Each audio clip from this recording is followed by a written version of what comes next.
All right, sports fans, how's everybody out there doing? William Martin coming at you one more time here on YouTube with another edition of the 300 Pounds of Sports Knowledge Podcast. Haven't been on here the last couple of days. As you can hear, I'm dealing with a little sore throat. But nonetheless, I definitely wanted to talk about the New York Yankees and for their sake, obviously, their unfortunate exit from these baseball playoffs. Now, this trip to the postseason this year for the Yankees, in my opinion, was a microcosm of their season as a whole. The Yankees entered the postseason with high expectations. They took a step back and then they eventually bowed out very quietly. This regular season, we saw the Yankees win 99 games, but you just think about how the season started for the Yankees as they came out of the gates like gangbusters. They were 64 and 28 in the first half. They were right there with Houston as far as having the best record in the American League. And it looked like they were going to be the team to beat. And it just never came together in the second half. The Yankees slumped. They got it going at the end as they were able to hold off the likes of the Toronto Blue Jays for the top spot in the AL East. And you figured, okay, the Yankees got to the postseason. Aaron Judge, passed Mickey Mantle for the American League record in home runs in a season, and you just thought, all right, this team's ready to go. They found themselves down 2-1 in the ALDS against a very game Cleveland team before they rallied to win the final two. And then, of course, that set the stage for the showdown with the Houston Astros. And of course, the Yankees and Astros have met twice prior to this in the past couple of years in the postseason. And every single time, it's Houston getting the better of the Yankees. And the Yankees obviously were hoping to have things go a little bit different this year, but that was not the case as they not only were eliminated by the Astros, but they were swept in the process. And it's actually the first time in a decade since the Yankees were swept in a postseason series. You got to go back to the 2012 ALCS when the Yankees were swept at the hands of the Detroit Tigers. For the Yankees, most of these games were close, but they just couldn't get over the hump. I mean, I think it would have been big for the Yankees to go out there and at least get one of those games in Houston, either games one or two. That was never the case. And then for game three, when you expected the Yankees to come out and put their best foot forward, the Astros pitching staff just shut down this lineup as the Yankees were limited to three hits, and they really only had one hit for the majority of the contest until it was late and for the most part out of the hands. But as a whole, the Yankee lineup was just silent throughout this series, which is a credit to the Astros pitching staff, but then also the Yankees just didn't take care of their business. New York only hit 162 during the four games against Houston. That's not going to get it done. I don't care who you're facing for any type of series at any type of level. You're not going to get it done. Of course, the big guy, Aaron Judge, only hit .063 in this series, four strikeouts and one hit. And of course, in the two games at Yankee Stadium in this series, Judge did hear his fair share of boo birds from the hometown Yankee fans. We know about the Astros pitching, starting pitching, but then their bullpen came out and really shut down the Yankees throughout this series as well. And of course, most notably in Game Three, and then again in Game Four, this Houston pen was just simply lights out. And you just think about the Astros as a whole; they continue to lose guys in free agency, but when it's all said and done, they still continue to roll on. This team has not lost a game so far this postseason as the Yankees really ran into a buzzsaw. Now for the Yankees, the offseason begins. And of course, when the offseason begins, there's a ton of question marks. First and foremost, it starts with Brian Cashman, the Yankees general manager. Cashman is in the final year of his deal. And of course, the question is, will Cashman be back next season as the general manager of the Yankees?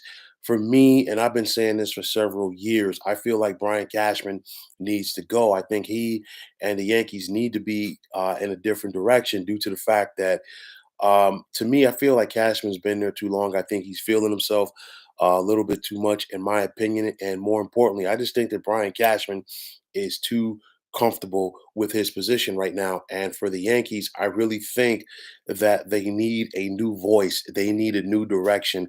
They need somebody else to lead this team. Now, of course, depending on what happens with Brian Cashman, that's going to depend on what happens with the manager. But with that said, Aaron Boone, all he's done is win in the postseason.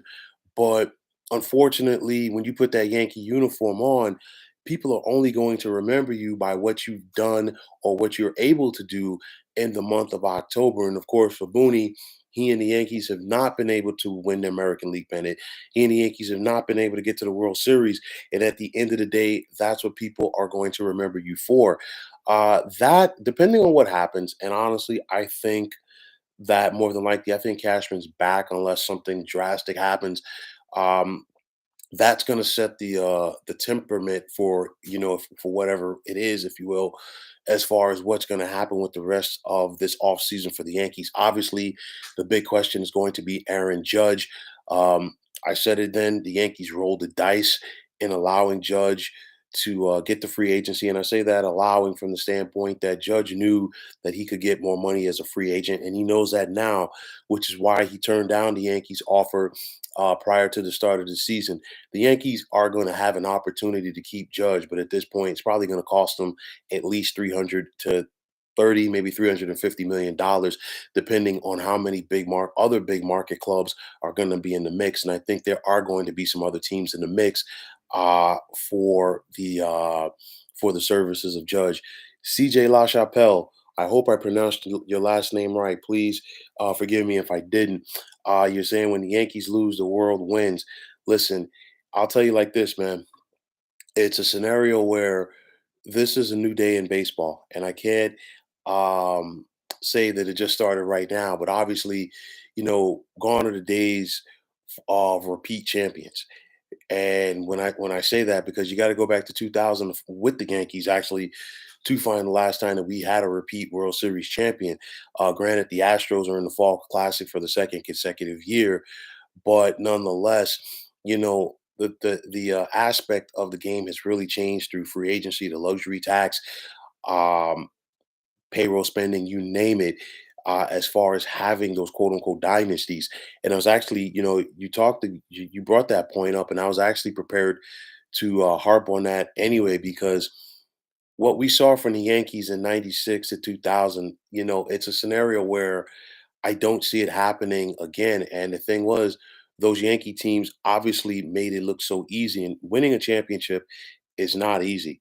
And we're seeing that, and these Yankees found that out the hard way, and now they got to go back to the drawing board and do some more work. Uh, CJ comes in again. I thought the Braves had a great chance to repeat, and you know what? I'm right there with you. I really thought that the teams to beat in the American League heading into this postseason were going to be the Astros and the Yankees. And then on the National League side, to me, I thought it was very difficult to pick because I figured St. Louis is always a battle tested team this time of year. The Braves are the defending champs, and they had all of the momentum after they caught the Mets and got the division title. I still wasn't counting out the Mets. And then, you can't count out the Dodgers as well. And yeah, the injury to Ozzy Albies did hurt Atlanta. But for my money, I wasn't going to write them off because we saw them win last year without Ronald Acuna Jr. And I figured, you know what? Yeah, this team knows how to get over the hump, if you will, in the face of adversity with injuries. But that was just not the case this year. Atlanta ran into a very hot Phillies team. The Phillies are smoking hot right now.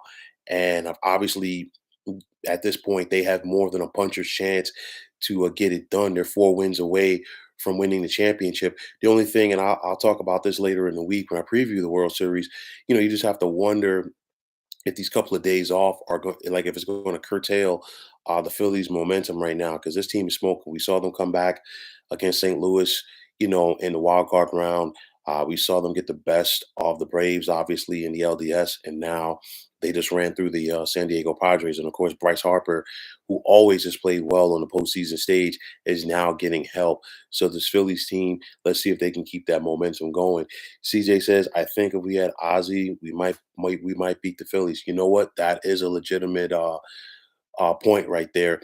But I will say this about the Phillies is that they've done a good job so far this postseason as far as jumping on the opposing team starting pitching. We saw it a lot in that series with the Braves, and then of course we saw it again against San Diego. And let's see how it works out for them um, in the World Series going up against Houston. Game one, there was a ball that just got past his replacement at second base. Yeah, it did. No, it is true. No, listen, I agree with you. Defensive baseball is so important, and that was one thing that plagued the Phillies, for an example, during the regular season, was their fielding and their bullpen. And now look at both of those things, their strengths for that club, and I think that's a big reason why they're representing the National League in the Fall Classic. And of course, the other five teams that made the postseason from the NL are home. But yeah, but like one thing for sure, and CJ, you can please feel free to chime in on this as well. Aaron Judge, excuse me, is going to be a very hot commodity this off season around baseball.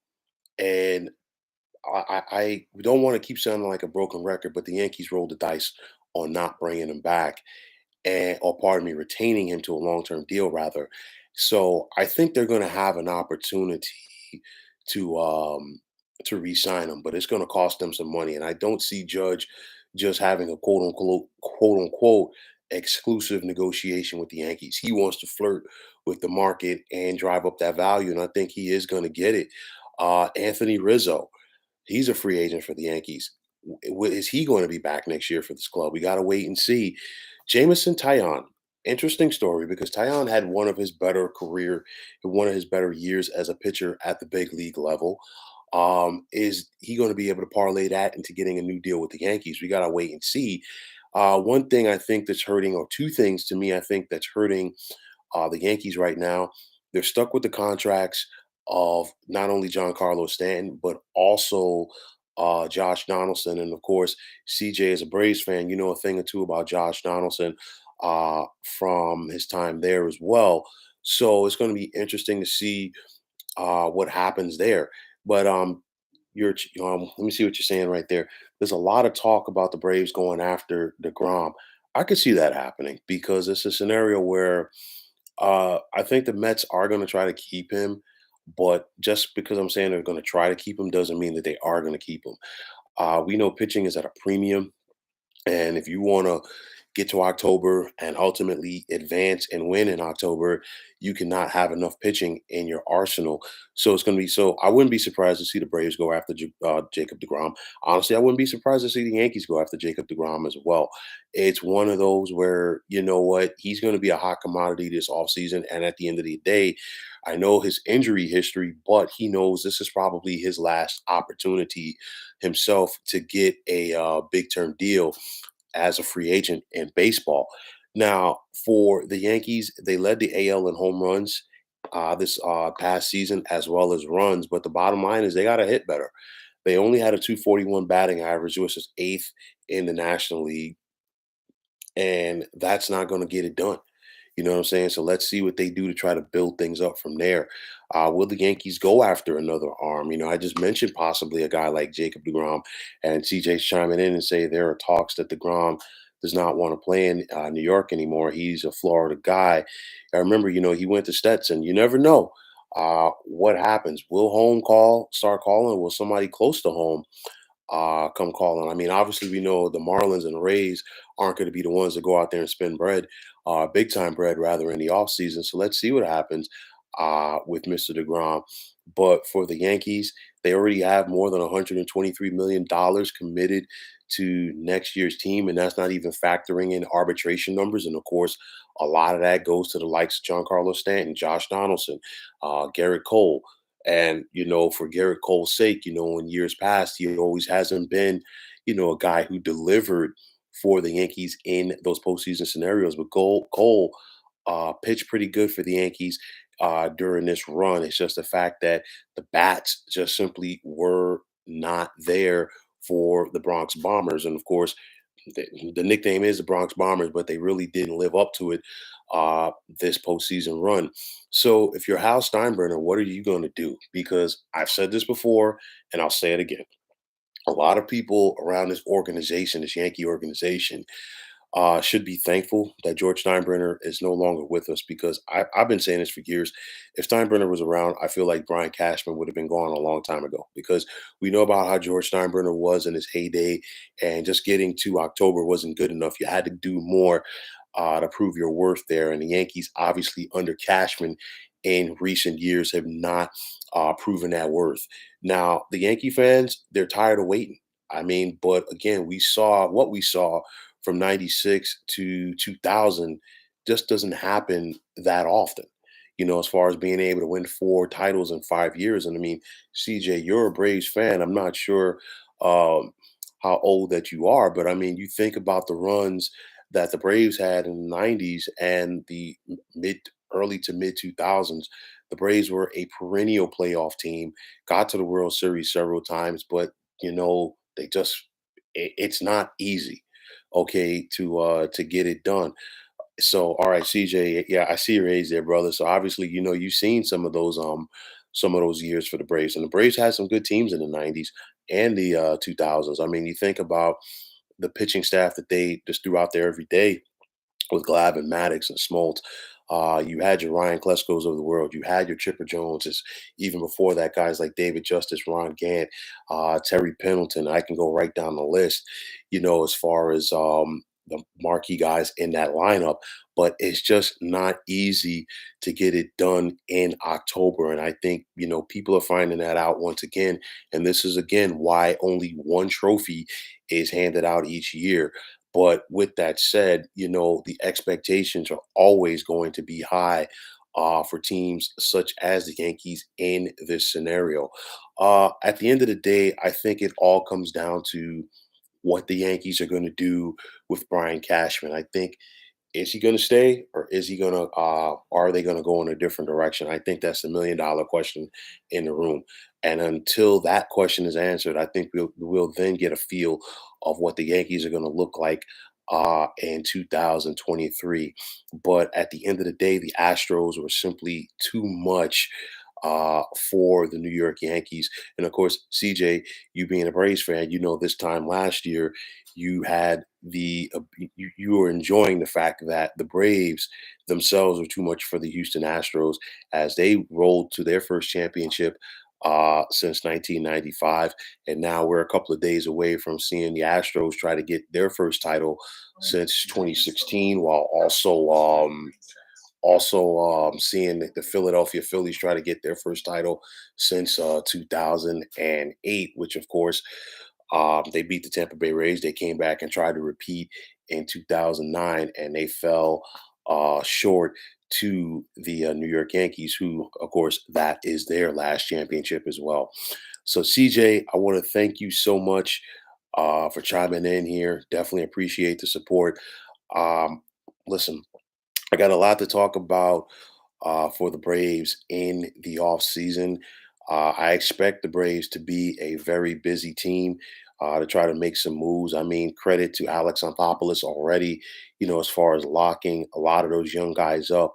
So even though that the Braves did have this setback in the LDS to the Phillies, this team ain't going nowhere as far as taking a step back. They're going to be right back in the mix. I look at the Braves, to me, I think they are a cheaper alternative, if you will, in the National League to the Dodgers. And I say that from the standpoint that the Dodgers spend the money and they're consistently in contention. The Braves, I think, have done a better job of managing their money better. But at the end of the day, this team is still going to be in contention. They're also in a spot where they could go out there and potentially add another name, another marquee name to help them in October. But you know what? That's the name of the game. This is the formula that we're living with right now in Major League Baseball. And you got to have a guy like Alex Anthopoulos that knows what he's doing in a situation like this. And to your point, I was very surprised to see Toronto part with him. I thought that was a dumb move when it happened, but for their sake, they have been able to bounce back to be a playoff team. They just haven't had playoff success, but nonetheless, it is what it is. Last week, the Braves front office sent out a tweet saying they want to become a top five payroll team. It's going to be interesting to see what they do. Of course, they're drawing people once again, just like they were in the old days at Turner Field, and of course, even prior to that, at Fulton County Stadium, nonetheless.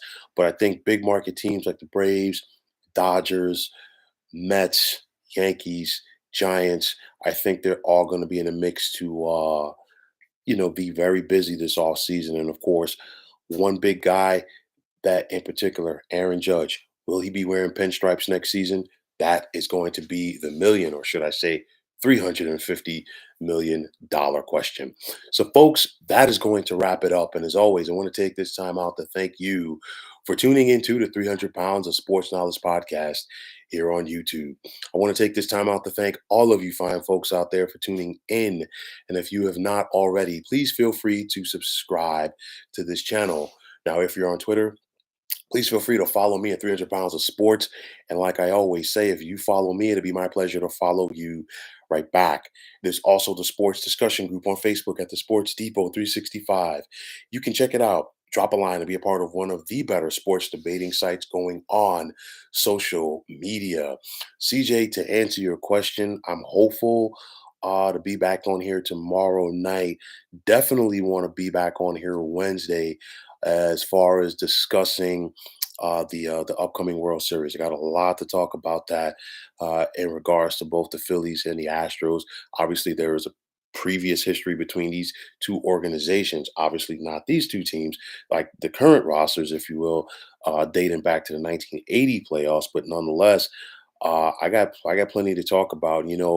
I'm probably not the only one that's saying this, but being that we got the Phillies and Astros, I would really love to see the Phillies break out their powder blues for this series, at least for one game, and also maybe like see the Houston Astros do a throwback of their own in a perfect world. But that's neither here nor there.